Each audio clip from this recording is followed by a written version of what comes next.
न्यायपालिका के पास जाके अपनी बातें रख सकते हैं। न्यायपालिका बात नहीं, क्योंकि भारत की न्यायपालिका तो सबसे एक्टिव न्यायपालिका, रात को 2 बजे भी वो कोर्ट लगा के सुनती है। पक्ष और विपक्ष दोनों को इस तरह से धरना प्रदर्शन विरोध में और पक्ष में नहीं करना चाहिए, क्योंकि रिपब्लिकन पार्टी ऑफ इंडिया संवैधानिक रूप से चलने वाली पार्टी और इस तरह की बात को व्यक्तिगत रूप से नहीं मानती।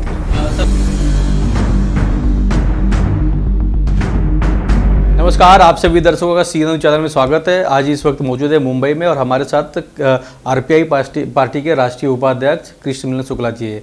बात करने जा रहे हैं महाराष्ट्र की राजनीति के ऊपर। जिस तरह इस वक्त महाराष्ट्र में कई मुद्दे गरमाए हुए हैं, कई मंत्रियों के सर पे रडार है, लेकिन देखना ये है कि कब किसके सर पे तलवार गिर सकती है। लेकिन इस वक्त तो नवाब मलिक जी के ऊपर तलवार गिर चुकी है, लेकिन RPI की तरफ से क्या भूमिका निभाई जा रही है। RPI पार्टी जो है भारतीय जनता पार्टी के साथ में मित्र पक्ष यानी गठबंधन में साथ में है। और कृष्णमिलन शुक्ला जी से जानने की कोशिश करेंगे, सर क्या कहेंगे जिस तरह महाराष्ट्र की राजनीति में भूचाल आया हुआ है, क्या सोच रखते हैं आप। RPI पार्टी से एक अहम भूमिका निभा रहे, क्या करना चाहेंगे।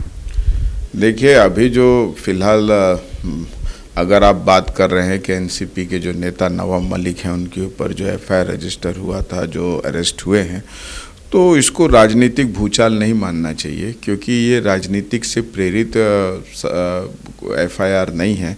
लोग भले बोलते हों कि राजनीतिक से प्रेरित FIR है, भारतीय जनता पार्टी की वजह से FIR हुआ है, या ये सब ऐसी बातें नहीं हैं। ये कानून ने अपना काम किया है और वैसे भी कानून अपना काम करते रहेगा। और अगर राष्ट्रवादी पार्टी को लगता है कि उनके साथ गलत हुआ है, तो खाली जो एजेंसियां हैं, जैसा कहा जाता है कि राष्ट्रीय जो इन्वेस्टिगेटिंग एजेंसियां उनका दुरुपयोग हो रहा है, तो उसके ऊपर हमारी न्यायपालिका है, सुप्रीम कोर्ट है, हाई कोर्ट है, तो उसका भी सहारा लिया जा सकता है। लोग लेते भी हैं, कुछ ऑफिसरों ने भी लिया है। तो इसको राजनीतिक भूचाल ना लेते हुए एक तरीके से प्रशासन अपना काम कर रही है और उस तरह से उसको उसी दृष्टिकोण से देखना चाहिए। ये किसी एक दूसरे का राजनीतिक दुश्मनी है, मुझे नहीं लगता ऐसी बातें। लेकिन सेंट्रल गवर्नमेंट के खिलाफ यानी मोदी जी के खिलाफ हो या देवेंद्र फडणवीस जी के खिलाफ हो, आज मुंबई में महात्मा गांधी जी के पुतले के बाहर महाविकास अघाड़ी तरफ से मोर्चा निकाला गया था, निषेध किया गया था, क्या कहेंगे इस पर। मेरा व्यक्तिगत मत ऐसा है कि सरकारी एजेंसियां को अपना काम करने देना चाहिए। और रिपब्लिकन पार्टी ऑफ इंडिया संविधान को मानने वाली पार्टी है। रिपब्लिकन पार्टी ऑफ इंडिया संवैधानिक रूपरेखा के अंतर्गत काम करती है और चाहे पक्ष हो चाहे विपक्ष हो, उनको संविधान के अंतर्गत रह के काम करना चाहिए। और अगर किसी राष्ट्रीय इन्वेस्टिगेटिंग एजेंसी ने FIR रजिस्टर किया तो उसे अपना काम करने देना चाहिए। और उसके विरोध में अगर उनका कुछ कहना है, बोलना है, तो धरना और प्रदर्शन करना उचित नहीं है। न्यायपालिका में जाके अपनी बात रखनी चाहिए, क्योंकि राष्ट्रीय एजेंसी मनमानी कर सकती है ऐसा तो है नहीं। इसके लिए हमारी न्यायपालिका एक्टिव है। न्यायपालिका के पास जाके अपनी बातें रख सकते हैं, अपनी जो उनको लगता है ऑब्जेक्शन है वो रख सकते हैं। न्यायपालिका बात नहीं, क्योंकि भारत की न्यायपालिका तो सबसे एक्टिव न्यायपालिका, रात को 2 बजे भी वो कोर्ट लगा के सुनती है। तो पक्ष और विपक्ष दोनों को इस तरह से धरना प्रदर्शन विरोध में और पक्ष में नहीं करना चाहिए, क्योंकि रिपब्लिकन पार्टी ऑफ इंडिया संवैधानिक रूप से चलने वाली पार्टी और इस तरह की बात को व्यक्तिगत रूप से नहीं मानती। सर बात करना चाहेंगे, 5 राज्यों में इस वक्त चुनाव चल रहा है, मणिपुर हो, उत्तर प्रदेश हो, पंजाब हो, लेकिन जिस तरह महाविकास अघाड़ी के कई, जैसे कि शिवसेना पार्टी है, ऐसे कई पार्टियां हैं जो उत्तर प्रदेश में दांव खेल रही हैं और दावा कर रहे हैं कि उनकी भी कई उम्मीदवार जीत के रह सकेंगे और योगी जी को हराने के लिए यानी बीजेपी की सत्ता खत्म करने के लिए सभी विपक्ष इस वक्त एकजुट हो चुके हैं। क्या करना चाहेंगे, क्योंकि RPI पार्टी की तरफ से आप भी वहाँ पे यूपी में गठबंधन है, आपके भी उम्मीदवार खड़े हैं। अगर आपको कुछ याद होगा तो पिछले लोकसभा चुनाव में भारत की जितनी भी मुख्य राजनीतिक पार्टियां थी जो राजनीतिक रूप से विपक्ष में एकजुट हुई थी, तो उसके बाद भी हमारे माननीय प्रधानमंत्री को एक स्पष्ट बहुमत मिला। और वो बहुमत जो है वो भारतीय जनता ने करके भेजा है। तो अब समय जो है बदल चुका है। परिवारवाद अब ख़त्म हो चुका है, राष्ट्रवाद की बातें आती है और राष्ट्रवाद के मुद्दे पर जनता जागरूक है, उसका अपना एक दृष्टिकोण है। और रही बात कोई कहीं से भी जाए, बंगाल से लोग चले जाएं, महाराष्ट्र से लोग चले जाएं, कहीं से भी चले जाएं, तो जनता को अब वो नहीं बरगला सकते हैं। मुद्दा देशभक्ति का है, मुद्दा राष्ट्रभक्ति का है, मुद्दा राष्ट्र के विकास का है, मुद्दा राष्ट्र के गरीबी को हटाने का है और मुद्दा राष्ट्र को अंतर्राष्ट्रीय स्तर पर ले जाके खड़ा करने का है। तो जो लोग हैं, जनता हैं, वो जो मतदाता हैं, वो इस समय इस दृष्टिकोण को ध्यान में रखते हुए मतदान करेंगे, न कि महाराष्ट्र से अगर कोई राजनीतिक पार्टी गई है और वो किसी राजनीतिक पार्टी से अपनी दुश्मनी निकालने या उसको पछाड़ने गई है, तो ये सब चीज़ जो है मतदाता अब ध्यान देने वाला नहीं है।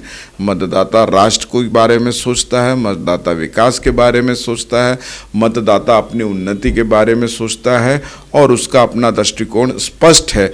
और आगामी अब मार्च में जो रिज़ल्ट आ रहा है उसमें सबकी अपनी हैसियत अपने आप मालूम पड़ जाएगी। उसके लिए कुछ किसी के बारे में बोलना नहीं है। मतदाता को ये समझता है कि जिस व्यक्ति को कानून ने जेल के अंदर रखा हुआ है, उसी व्यक्ति का फोटो बैकड्रॉप में लगाकर अपने आप को मुख्यमंत्री की दावेदारी करने वाले व्यक्ति अगर वोट मांगते हैं, तो मतदाता उस बारे में सोचता है कि क्या किसको वोट देना चाहिए, किसको वोट नहीं देना चाहिए। और रिपब्लिकन पार्टी ऑफ इंडिया वो भारतीय जनता पार्टी के साथ है, प्रधानमंत्री माननीय नरेंद्र मोदी जी के साथ है, क्योंकि भारतीय जनता पार्टी और रिपब्लिकन पार्टी ऑफ इंडिया देश के विकास के लिए काम कर रहे हैं, संविधान को मजबूत बनाने के लिए काम कर रहे हैं। और उस दिशा में हमें लगता है कि हम उत्तर प्रदेश में सिर्फ सरकार नहीं बनाएंगे, बल्कि हमारा विश्वास है कि हम बहुमत से आ रहे हैं। आदित्य ठाकरे जी आज वहाँ उत्तर प्रदेश चुनाव में है प्रचार के लिए, और शिवसेना के कई नेता हैं, संजय राउत जी भी वहाँ पर मौजूद हैं। उनका साफ साफ कहना है कि इस बार यूपी से बीजेपी की पत्ता जो है ख़त्म हो जाएगी, यानी बीजेपी चुनाव नहीं जीत पाएगी। क्या कहेंगे इस पर? संजय राउत जी तो बहुत कुछ बोलते हैं। कभी बोल देते हैं महाराष्ट्र में 3.5 लोग जो है आधा तिहाई लोग अंदर चले जाएंगे, विपक्ष के लोग कभी कुछ बोलते हैं, कभी कुछ बोलते हैं। संजय राउत जी की बात को तो रिपब्लिकन पार्टी ऑफ इंडिया भी गंभीरता से नहीं लेती है, और मुझे नहीं लगता संजय राउत जी की बात को शिवसेना में भी कुछ नेता गंभीरता से लेते हैं। बाकी रही बात आदित्य ठाकरे जी की वहाँ पे जाके चुनाव रैली या सभा करने का, तो ये तो अधिकार है, वो भी एक प्रमुख राजनीतिक दल हैं, तो उनका अधिकार है अपना प्रचार करने का। अब रही बात मतदाता किसको अपना बहुमत देता है, किसके बारे में फैसला करता है, तो अब तो कुछ ही दिन की 1-2 हफ्ते की बातें हैं, स्पष्ट हो जाएगा इस बारे में। अच्छा, महाराष्ट्र में जो राजनीति उथल पुथल चल रहा है, क्या राष्ट्रपति शासन लगना चाहिए यहाँ पर? राष्ट्रपति शासन लगाना कोई आसान काम नहीं है, और राष्ट्रपति शासन इतने आसानी से लगना भी नहीं चाहिए। हम रिपब्लिकन पार्टी ऑफ इंडिया के जितने भी लोग हैं, रिपब्लिकन पार्टी ऑफ इंडिया राष्ट्रपति शासन लगाने के हमेशा विरोध में रही है, इमरजेंसी लगाने के विरोध में रही है। लोगों से उनका कानूनी हक नहीं छीनना चाहिए, ये लोकतांत्रिक देश है। परंतु अगर परिस्थिति बिगड़ती है, विषम परिस्थिति होती है, तो विशेष परिस्थितियों में अगर ऐसा लगता है कि राष्ट्रपति शासन लाना चाहिए तो जरूर आना चाहिए, परंतु राजनीतिक द्वेष और राजनीतिक फायदे के राष्ट्रपति शासन नहीं आना चाहिए। इसका तो रिपब्लिकन पार्टी ऑफ इंडिया ना पहले भी कभी समर्थन की है, ना आज भी समर्थन की है। कुछ दिन पहले आप मणिपुर में चुनाव प्रचार में थे, कितने आरपीआई के वहाँ पे उम्मीदवार खड़े हो रहे हैं और किस तरह का पोजीशन है भी आरपीआई पार्टी का वहाँ पर है? मणिपुर में हमारी स्थिति अच्छी है। हमने पहली बार अपने 9 उम्मीदवार वहाँ पर दृढ़ संकल्प के साथ खड़ा किया हुआ है। मतदाताओं का अच्छा प्रतिसाद मिल रहा है, और रिपब्लिकन पार्टी ऑफ इंडिया बाबा साहब आम्बेडकर की स्थापित हुई पार्टी है। हमारे उन्हीं के संविधान, उन्हीं के आदर को लेते हुए हमने इस बार जितने भी उम्मीदवार हैं रिपब्लिकन पार्टी ऑफ इंडिया के, सबसे पहली मुख्य बात है कि सब ग्रेजुएट हैं, सब शिक्षित हैं, और उसमें से 2 डॉक्टर हैं, 4 एडवोकेट हैं, और 2 शिक्षित लोग हैं, तो हमारे जितने उम्मीदवार शिक्षित हैं, अच्छा प्रतिसाद मिल रहा है लोगों को, और हम वहाँ पर इस बार जरूर रिपब्लिकन पार्टी ऑफ इंडिया का विधायक चुन के आएगा, ऐसा हमें पूर्ण विश्वास है। जी हाँ, आप देख रहे थे कृष्ण मिलन शुक्ला जी को, और उन्होंने कई मुद्दों पर चर्चा किया। महाराष्ट्र की राजनीति जिस तरह गरमाई हुई उस विषय में उन्होंने कहा, और दूसरी बात, मणिपुर में आरपीआई पार्टी कई उम्मीदवार चुनाव जीत कर आ सकते हैं। उत्तर प्रदेश में एक बार वापस से योगी और मोदी जी के नेतृत्व में उत्तर प्रदेश में सरकार बनने जा रही है, ऐसा कृष्ण मिलन शुक्ला जी का कहना है। कैमरामैन प्रवीण के साथ राज पांडे, CNN न्यूज़, मुंबई। न्यायपालिका के पास जाके अपनी बातें रख सकते हैं। न्यायपालिका बात दें, क्योंकि भारत की न्यायपालिका तो सबसे एक्टिव न्यायपालिका, रात को 2 बजे भी वो कोर्ट लगा के सुनती है। पक्ष और विपक्ष दोनों को इस तरह से धरना प्रदर्शन विरोध में और पक्ष में नहीं करना चाहिए, क्योंकि रिपब्लिकन पार्टी ऑफ इंडिया संवैधानिक रूप से चलने वाली पार्टी, और इस तरह की बात को व्यक्तिगत रूप से नहीं मानती।